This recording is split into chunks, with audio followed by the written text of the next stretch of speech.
Hey everyone, welcome to this explainer. Have you ever just stopped for a second and thought about the massive invisible machine humming all around us? I mean, from the roads we drive on to the schools we go to, right down to the water flowing from our taps, every single day we are interacting with the outputs of a highly complex system. We totally take it for granted, but this machine is absolutely essential for our survival and progress as a society. So today, we're popping the hood on this machine.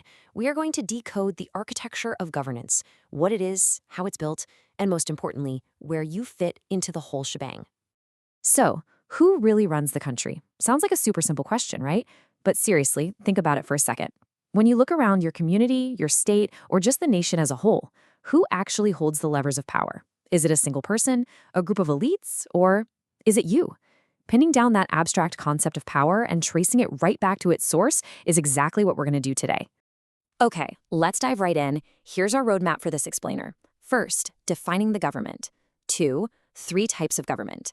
3, why we need government. 4, 3 organs of government. 5, levels and division of power. And finally, 6, why democracy matters most. Let's get to it. Section 1, defining the government. Before we can really understand the complex machinery of power, we have to establish what this machine actually is. A government isn't just a fancy building or a single person in a suit.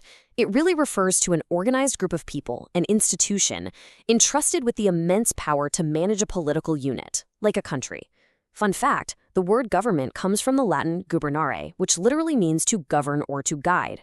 Basically, if we're all going to live and work together, we need an organization to set the general rules, take action to keep the state functioning, and regulate administrative stuff. It's the ultimate decision-making body that frames the laws and makes sure they're actually implemented. Moving on to Section 2, 3 types of government. Okay, so now that we know what a government is, where does it get its juice, its power? Based on the source of that power, governments around the world generally fall into 3 main buckets. First up, let's look at 2 systems where the power definitely does not come from you and me. In a monarchy, the power rests with a monarch, a king or a queen. They head the government and make all the big calls. The crucial thing to remember here is that the seat of power is hereditary. When a monarch passes away, power just automatically goes to the heir apparent. No elections, the public has absolutely no say. Then we have a dictatorship, or an authoritarian government. This is when one single person heads the government and runs things entirely according to their own wishes. Again, no elections, zero attention to what the people actually need. The dictator assumes absolute power, their word is literally the law, and it often leads to terrible hardships based purely on their whims. Germany under Adolf Hitler is a prime, tragic historical example of this. And then, of course, we have the third type, democracy. This is where we come in. In a democracy, it's the people who hand power to the government to make decisions, and we do this through periodic elections. That little mark of electoral ink on a voter's forefinger, that is a massive symbol of universal adult franchise, meaning every single adult citizen has the right to vote, no matter their background. The absolute biggest advantage here is accountability. The government has to answer to the people. If we aren't satisfied, well, we just vote for someone else next time around. It's a huge undertaking, and it's definitely worth noting that India is one of the largest democracies in the entire world. Which brings us to Section 3, why we need government. We know the types, but why do we actually need this massive apparatus in the first place? Honestly, without government, we wouldn't just lack leadership, we'd lack the fundamental systems that make our daily lives possible. Yes, the government maintains law and order and defends the country. But it's also on the front lines tackling socioeconomic problems like poverty and unemployment. The tangible impacts are literally everywhere. The railways connecting our cities, the health services and hospitals keeping us well, the courts resolving conflicts, disaster relief when things go wrong, and the very roads we commute on. The government is the engine driving infrastructural development and providing vital education to eradicate illiteracy. It is the framework that keeps our society from descending into chaos. All right, Section 4, 3 organs of government. Having established what it does, let's pop the hood and look at the actual engine parts. How does a giant democracy like India pull all these responsibilities off without one person grabbing way too much power? Enter French political philosopher Montesquieu. In his book, The Spirit of the Laws, he pitched a brilliant idea, sharing power among various institutions of the government. The Indian Constitution uses this exact principle to create a limited separation of powers along with a system of checks and balances. Power sharing guarantees that no single institution can just hoard all the power and start making arbitrary decisions. Think of it as horizontal power sharing. The government of India has three distinct organs, and they each have a very specific job to do. First, we have the legislature, housed in the Sansad Bhavan or parliament. Their job is to make the laws. Next is the executive, represented by the Rashtrapati Bhavan, and they are responsible for actually implementing those laws. Finally, we've got the judiciary, centered at the Supreme Court, which interprets the laws and resolves conflicts. The whole check and balance principle means these three are constantly keeping an eye on each other to make sure everyone stays strictly within their constitutional limits. Next up, Section 5, Levels and Division of Power. Okay, so we've got the horizontal parts of the engine figured out. But how on earth do you wire this vertically to reach every corner of a vast country like India? The crucial point is that India's territory is divided into 28 states and 8 union territories. To manage all that, the government functions at 3 distinct levels, each with its own separate jurisdiction, which just means the authority to make legal decisions for a specific area.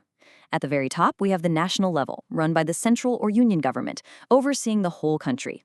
Down a step is the state level, where each state has its own government for state-specific issues. And finally, right at the grassroots, we have the local level. Think municipalities and cities and towns, and panchayats and villages. That's your local self-government. Now, you might be wondering, if you have both central and state governments making laws, how do they not just constantly step on each other's toes? Well, our Constitution is pretty brilliant here. It explicitly lays out the division of powers using specific lists. The union list handles the big picture stuff: defense, foreign affairs, currency. Only the central government gets to make laws here. Then there's the state list, which manages your backyard: police, agriculture, public health.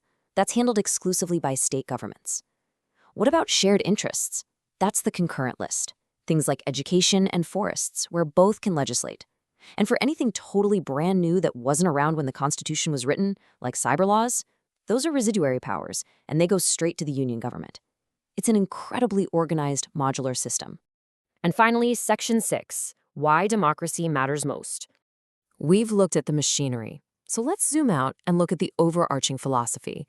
You've probably heard Abraham Lincoln's famous definition of democracy: a government of the people, for the people, and by the people.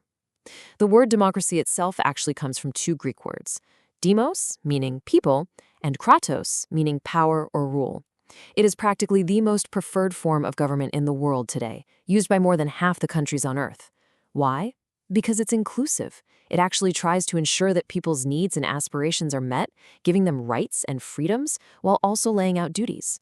Representative democracy empowers us to choose our leaders, keeping the real power rooted right where it belongs, in the population. But here's the thing. Democracy, it is not a spectator sport. It requires what we call conscious citizenship. By actually participating in governance, citizens learn about their rights and their responsibilities. So how do you do that?